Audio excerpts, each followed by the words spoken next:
ഇടുക്കി ജില്ലയിലെ കട്ടപ്പന എട്ടാമൈൽ ഭാഗത്ത് താമസിക്കുന്ന ഞാനും എൻ്റെ ഭാര്യയും ബോച്ചറ്റിയെ പറ്റി പറഞ്ഞു കേൾക്കുകയും അത് ഞങ്ങളുടെ ഒരു അയൽക്കാരനായ ഒരു ടീച്ചറിൽ നിന്ന് ലീലാമ്മ ടീച്ചറിൽ നിന്നും ഒരു 30 ദിവസത്തെ ഒരു പാക്കേജ് വാങ്ങിക്കുകയും അത് എല്ലാ ലോട്ടറി അടിച്ച് മൂന്നാമത്തെ ലോട്ടറി അടിക്കുകയും ജൂലൈ 13-ാം തീയതി തൃശ്ശൂർ വെച്ച് ബോച്ചയിൽ നിന്ന് നേരിട്ട് 10 ലക്ഷം രൂപയുടെ ചെക്ക് വാങ്ങിക്കുകയും ചെയ്തിട്ടുണ്ട്. ആ കിട്ടിയ പൈസ ഞങ്ങൾ കടം വീട്ടുകയും ബാക്കി പൈസ കൊണ്ട് ഞങ്ങളൊരു ചെറിയ വീട് വെക്കാനുള്ള സംരംഭം ഒരുങ്ങുകയും ചെയ്തിട്ടുണ്ട്. പിന്നെ ഫിജി കാർഡിലൂടെ ഇപ്പം ഞങ്ങൾ ജോയിൻ ചെയ്ത് പ്രവർത്തിച്ചു വരികയാണ്.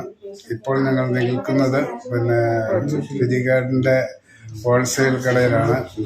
ബോച്ചയുടെ നിന്നും നന്ദിയുള്ളവരായിരിക്കും. ഞങ്ങളുടെ ജീവിതം മാറ്റിമറിച്ച ബോച്ചയ്ക്ക് 1000 അഭിവാദനങ്ങൾ, നന്ദിയും രേഖപ്പെടുത്തുന്നു.